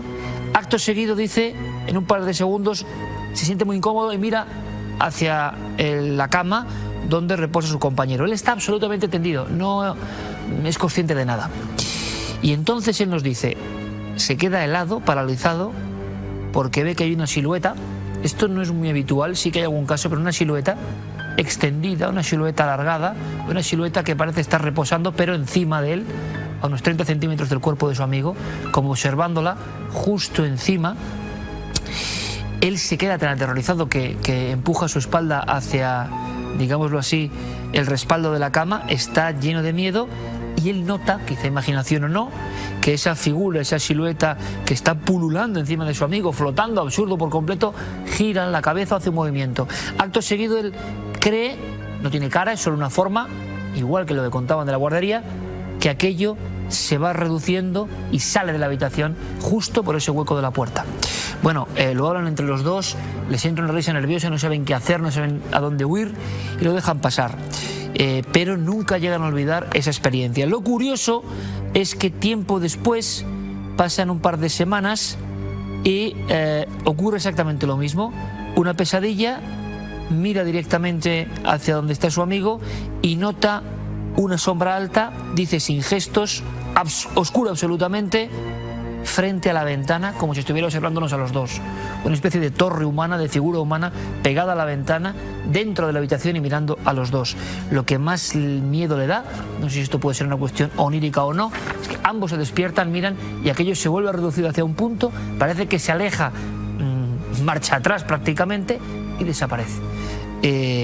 Entran en tal pánico que al final se marcharán de esa casa, no tienen otras experiencias de ese tipo, son dos puntuales en dos momentos concretos. ¿Con qué tendrá que ver esto? Desde luego recordamos algún caso, el del campanario de Isla, hicimos un caso límite donde una figura alargada, extraña, famélica, casi como una momia, una sombra, se mantenía, recuerdan, si son seguidores del programa, en paralelo al suelo, dentro ni más ni menos que de un lugar tan insólito como el campanario de Isla, en Cantabria. Es lo más parecido que hemos encontrado, pero queremos darle otra respuesta, otra aproximación que quizá le reconforte un poco ante estas dos visiones tan extrañas. Le hemos preguntado a una experta en estas lides, Sol Blanco Soler. Querido Guille, muchas gracias por tu correo en el que nos cuentas muchas de las experiencias que has tenido últimamente, no solamente tú, sino en una convivencia temporal que has tenido que vivir junto con un amigo que estaba pasándolo mal por un proceso de separación. La primera experiencia que nos cuentas es que un día te despertaste a mitad de la noche, compartíais habitación y le vistes como una sombra negra encima de tu amigo. Esa sombra negra en un momento determinado sale de esa posición, se va hacia la puerta e incluso te señala con el dedo y desaparece. No olvides que una persona que está con un estado alterado, como es lógico que esté tu amigo, puede producir durante el sueño lo que nosotros llamamos desdoblamiento.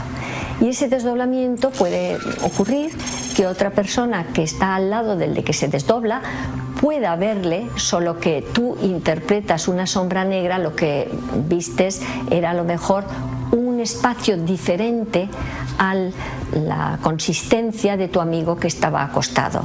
Por lo tanto, ten en cuenta lo del desdoblamiento. Por otro lado, nos cuentas de que eso no había ocurrido antes de separarse tu amigo, por lo tanto eso está relacionado con su estado psíquico, eso es indudable. Vamos a olvidarnos de connotaciones satánicas, negativas, todo eso nos influye mucho, todo lo que vemos. Yo te recomendaría que fueras capaz de ver más películas del tipo Ghost que del tipo Ente.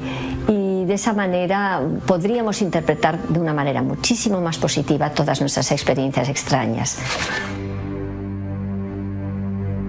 Y de la sombra negra, de ese arquetipo que se repite una y otra vez constantemente en sus propios casos, pasamos a otro elemento más singular, más extraño, pero sí que con unos límites o un grado de cuestión horrenda difícil de superar, lo van a entender, porque ¿quién no ha temido en alguna ocasión un objeto, una muñeca, la expresión de algo así? Bueno, pues esta historia, Carmen, va de eso, ¿verdad? De una muñeca.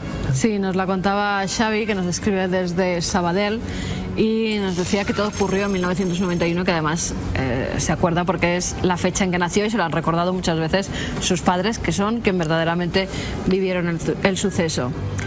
Los amigos de trabajo de su padre le traen una muñeca tradicional india y nos indica que es medio cuerpo de madera, medio cuerpo de trapo y pelo humano.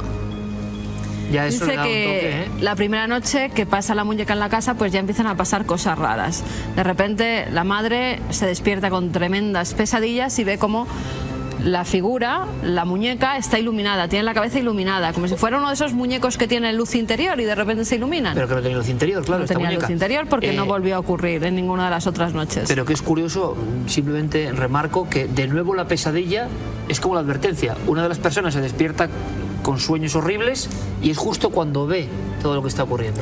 A raíz de eso empiezan a apagarse y encenderse luces, la televisión que de repente a altas horas de la madrugada se ponía sola y hasta a veces la muñeca aparecía sin que nadie la hubiera tocado en mitad del pasillo. A la madre ya la dio bastante miedo, con lo cual decidió meterla en el trastero. Nace él, Xavi, que es quien nos cuenta la historia. Y entonces su padre un día, mirando en el trastero, dice: anda, una muñeca, pues se la voy a bajar al niño. La pone con los otros muñecos en la habitación del niño y a raíz de eso él está siempre enfermo. Los médicos no saben qué le pasa, incluso hay personas cercanas a la familia que tienen cierta sensibilidad, que apuntan que puede ser un mal de ojo y también que notan una presencia maligna y siempre van a la muñeca, que esa muñeca es algo malo, que no tiene que estar ahí. Es más, hay personas que dicen que cuando estaban en la casa se rieron de la muñeca y acto seguido, encendiéndose un cigarrillo, se quemaron el pelo del flequillo que tenían delante. Además, hay varios sucesos más con más familia. En el walkie-talkie que tienen de nuevo para los niños, ya vimos que salen imágenes tremendas y sonidos también terroríficos. Pues en eso igual, el niño estaba dormido en la cuna, oyen llorar al niño, la madre identifica el llanto de su hijo y cuando van no hay absolutamente nada, siempre con la muñeca presente. El niño no estaba como si el niño llorando. pequeño le hubiese cogido miedo también a ese elemento. Sí, además la madre ya dijo que si la muñeca permanecía allí, porque el padre decía, bueno, es que es un regalo de unos amigos, no vamos a tirarla. La madre ya decidió que si la muñeca seguía en la casa, ella se iba. Ella cogió a su hijo y se fue de la casa, se fue a casa de su padre porque tenía auténtico pánico. Y el padre, fíjate, ahora que hemos hablado de la burundanga, el padre decía que en varias ocasiones intentó tirar la muñeca, pero cuando iba al cubo la depositaba inmediatamente después, a los segundos, como algún resorte que se le encendía, la cogía y la volvía a introducir en el domicilio. Hasta tal punto que ya decidieron ir más familiares con él y esperar a que el camión de la basura se la llevara. O sea, la muñeca no quería salir de la casa. La muñeca no quería salir de la casa. Es un poco como la película de Buñuel, El ángel exterminador, ¿no? Los ricos en la reunión y se van prácticamente muriendo de hambre y ninguno es capaz de atravesar el umbral de la puerta abierta. Bueno, pues logran que el camión de la basura se lleve a la muñeca y a los pocos días aparece un individuo extraño llamando a la puerta de su casa diciendo que por qué han tirado esa muñeca, que siempre les perseguirá. Alguien que no conocían absolutamente de nada. Él nos preguntaba si hay alguna leyenda sobre muñecas indias, sobre algún ritual mágico que tenga que ver con estas muñecas o que se hiciera en la antigüedad. Ahora dice que los fenómenos pasaron y que a ellos no les ha vuelto a ocurrir absolutamente nada en cuanto la muñeca salió de casa. Vaya historia, muy de recreación, muy de historia o de caso límite, no sé de qué, pero completa escenografía de un terror muy ancestral que todos tenemos, ¿no? Pues tenemos, Iker, a nuestro experto, a Enrique de Vicente, que va a intentar darle una explicación a Xavi. Está difícil, vamos a escucharle. Xavi, lo que te podemos comentar acerca de esa extraña y extensa historia que sucedió en tu casa desde tu nacimiento es que es mucho más frecuente de lo que la mayoría de la gente piensa. Se da con una frecuencia inusitada el hecho de que sobre todo muñecos, pero también otro tipo de objetos traídos de otras culturas exóticas, donde es habitual la práctica de la magia, sobre todo, de todo tipo de actos mágicos, provoquen perturbaciones en una casa. Comencemos diciendo que lo que debe hacerse, y lo comento después de haber vivido personalmente y también como estudioso de estos temas muchos casos de este tipo, lo que debe hacerse en un caso de estos, aunque a muchos les parezca una tontería o una superstición, es coger ese objeto y no echarlo a la basura y no incluso encerrarlo porque alguien más lo puede recuperar, sino destruirlo o enterrarlo, depende de lo que se trate. Porque así, en el caso de que hubiera algún tipo de campo energético o lo que fuera asociado a eso, no va a provocar más perturbaciones. Si se trata de una simple imaginación de uno, no importa, uno se queda tranquilo.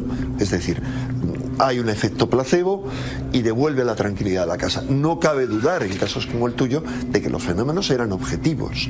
Ya no solo es que esa persona sensitiva dijera qué pasa en esta casa y se fuera directamente a donde estaba la muñeca porque notaba algo que venía de ahí, y tampoco es anormal que tu padre haya tratado de retenerlo, porque a veces hay una asociación, hay una vinculación entre el objeto y una persona. Resulta desde luego mucho más anormal esa otra persona que vino luego, porque claro, sé que en estos casos no se pregunta, pero ¿cómo sabía él aquello y cómo estaba bien informado de que no deberíais haberla tirado a la basura? No lo sabemos. Pero hay un dato más preocupante todavía, y es que esa muñeca tenía pelo humano. Y el pelo humano, lo normal en un sitio como la India es que pueda proceder de alguien difunto y estar asociado a esa persona. Esto desde luego no tiene ninguna base racional, pero porque no tenga ninguna base racional, como no la tiene el amor, lo he dicho muchas veces, eso no significa que ocurra, que se viva y que produzca fenómenos objetivos y perturbaciones. Me acaba de ocurrir ahora mismo. Un día vamos a hacer una exposición, gracias al arte de Juan Villa, de algunas de las muñecas horribles de la antigüedad, muñecas de ritual. No pase nada, pero hay algunas, desde las muñecas esquimales hasta las muñecas de los indios navajo, hasta las muñecas orientales, todas, antiguas repito, tienen ese no sé qué. Alguna vez hemos hablado de muñecas, pero las antiguas culturas dan más miedo, tienen magia alrededor. Vamos a hablar de objetos con magia, vamos a hablar de libros, libros malditos, libros heréticos, libros capaces de abrir las puertas del otro lado, bueno, todo eso y mucho más. Pero vamos a tener la oportunidad de palpar esos libros. ¿Quieren acompañarme? ¿Quieren entrar dentro de esta biblioteca maldita? La pequeña biblioteca que están ustedes ahora mismo contemplando fue escondida hace siglos por algún motivo que se nos escapa, por algún motivo que nunca vamos a comprender en su totalidad. Verán, hay libros que enseñan cosas secretas, hay libros que cuentan realidades desconocidas para el común de los mortales. Hay maravillas, aunque sean en pequeñísimo tamaño, que revelan incógnitas asombrosas, que eran muy perseguidas, muy anheladas, no solo por magos, nigromantes, ocultistas, sabios, alquimistas, sino también por la Santa Inquisición, que perseguía a los ejemplares y a aquellos que los custodiaban. Por eso, este pequeño puñado de libros aparecidos en un lugar de Extremadura podía condenar a muerte al dueño, al propietario. Por eso quizá alguien los guardaba en recaudo en un sitio muy concreto. Lo que no imaginaba ese alguien es que nuestras cámaras iban a llegar hasta los libros originales, hasta estas joyas, e iban a contar esa vieja historia. Una historia que tienen que conocer, la historia de la biblioteca maldita de Barcarrota.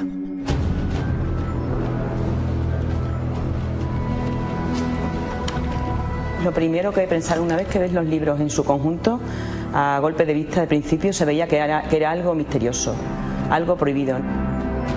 La persona que lo hizo era muy consciente de lo que estaba haciendo y de lo que estaba ocultando. Una biblioteca oculta, libros prohibidos, textos mágicos que nos hablan de una realidad hoy desaparecida. Esto es lo que nos ofrece la llamada Biblioteca de Barcarrota, cuya historia empieza a mediados del siglo XVI. En aquel entonces alguien ocultó en uno de los muros de su casa en esta localidad pacense una colección de libros, con el fin de evitar que cayeran en manos de la Santa Inquisición. Como Biblioteca de Barcarrota se conoce al conjunto de 10 libros, un manuscrito y una nómina o amuleto mágico que aparecieron en la localidad de Barcarrota en 1992. Es una biblioteca de libros peligrosos, heterodoxos, cuya posesión, la posesión de esos libros, implicaba un serio riesgo para su dueño. Allí permanecieron más de 450 años, escondidos dentro de una pared y perfectamente preparados para resistir el paso del tiempo. Olvidados por su dueño, solo consiguieron ver de nuevo la luz cuando, al hacer la reforma de la casa familiar en 1992, los dueños se encontraron con tan insólito tesoro.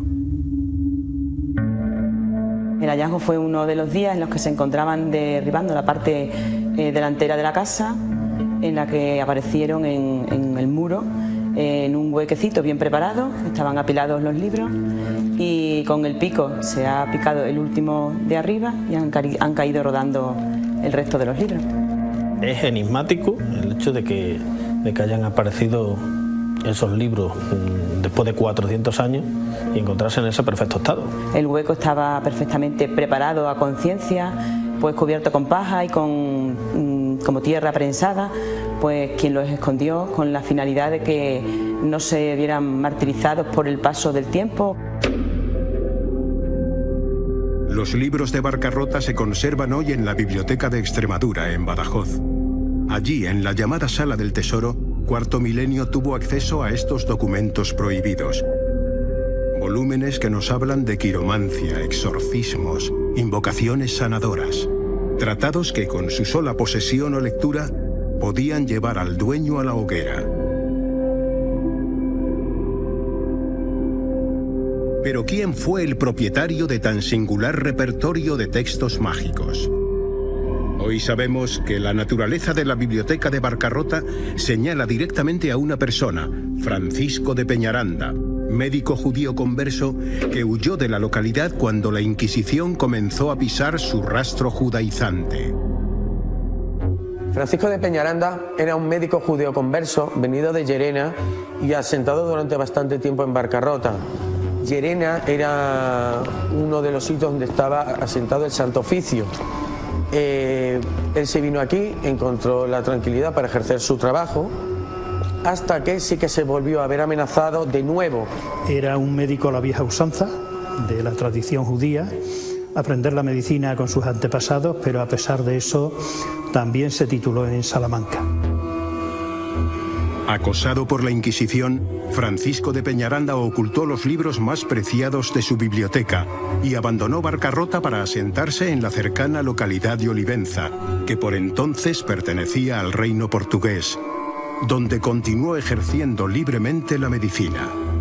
Y aparte de este documento, ¿hay alguno más que relacione a nuestro personaje con esta historia?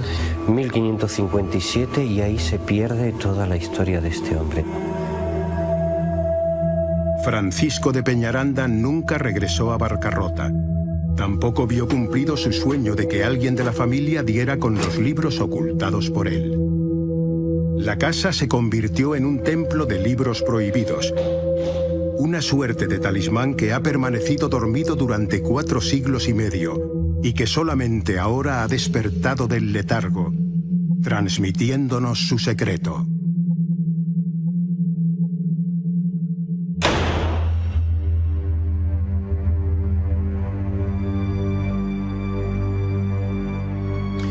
La gran pregunta, después de haber viajado hasta Barcarrota, agradecemos por supuesto toda la amabilidad de los responsables de la biblioteca, todas las autoridades nos han permitido filmar esas joyas originales.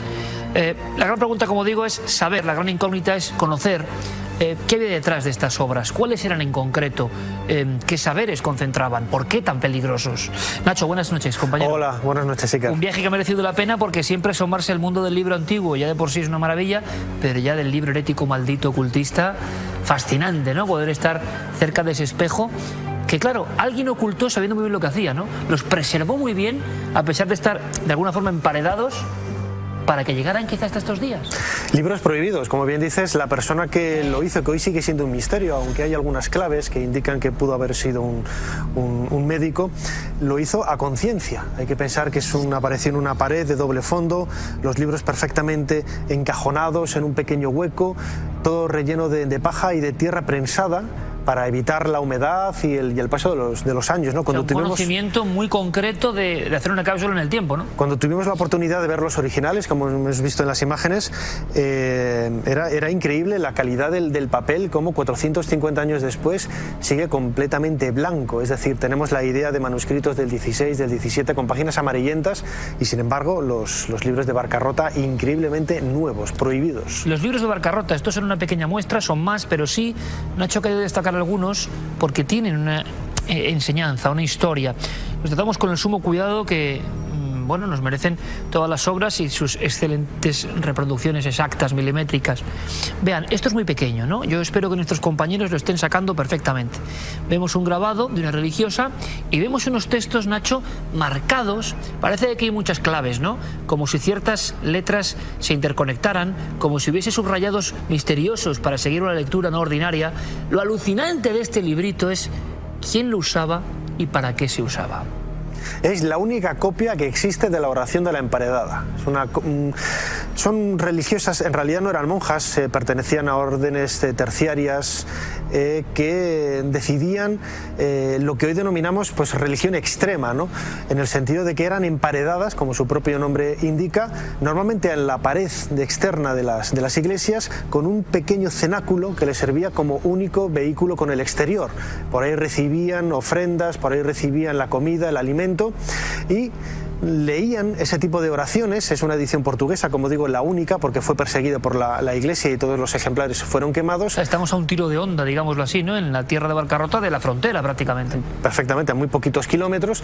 Y es curioso porque la santidad de estas mujeres luego eran tomadas como una especie de amuletos mágicos para todo tipo de curaciones, etcétera. Y los textos, los médicos, sobre todo, o la gente de la calle, lo utilizaban como pequeños amuletos para curar enfermedades, para pasarlos por encima de los enfermos, con la creencia de que, al igual que estas mujeres santas vivían muchos años enclaustradas en estos lugares tan estrechos, pues ellos podían sanar también, ¿no? Investigaremos sobre el tema porque evidentemente un reportaje a veces es anzuelo para otras historias.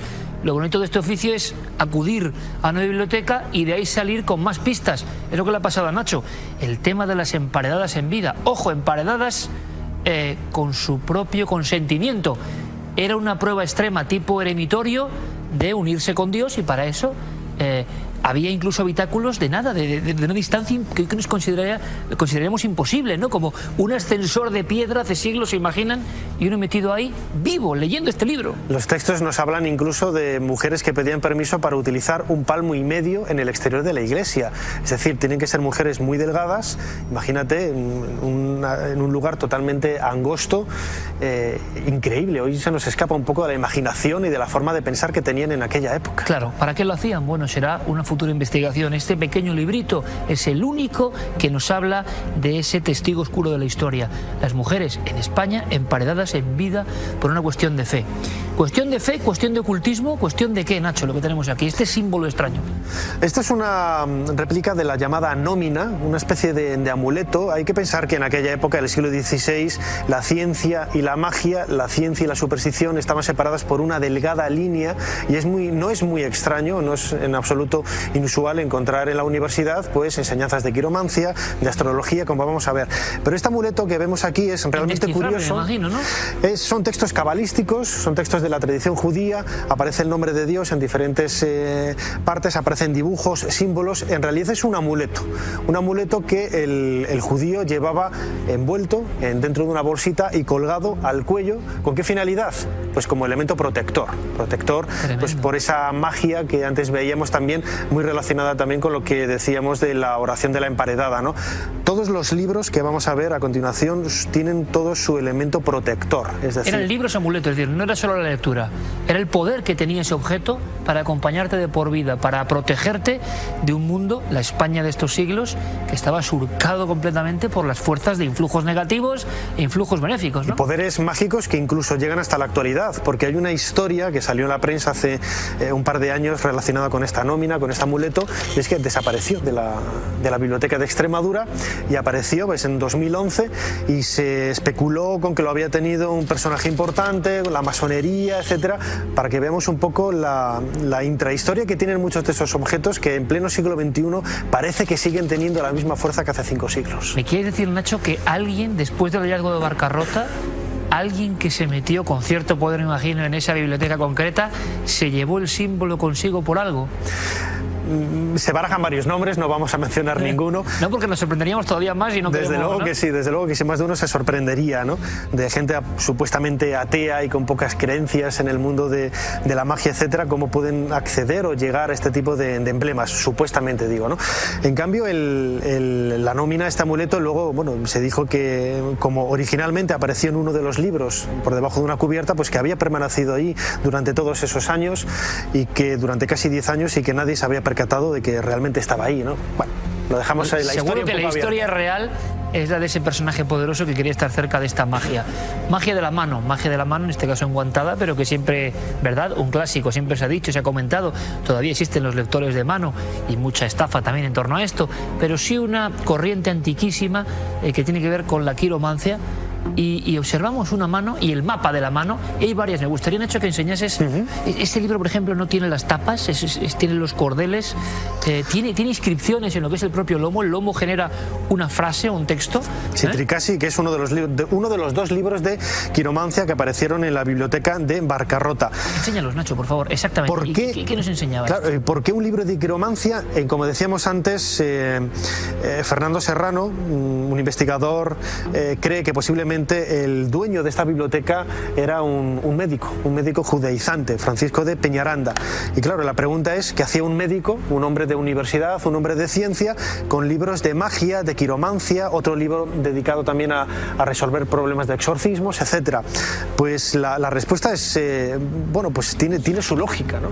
La mejor manera de conocer la personalidad de un individuo, de un paciente, de conocer qué enfermedades podrían afectarle en mayor o menor medida, era por medio de las ciencias que en aquella época eran aceptadas incluso en el mundo universitario. Es psiquiatría antigua, ¿no? De alguna forma. Efectivamente.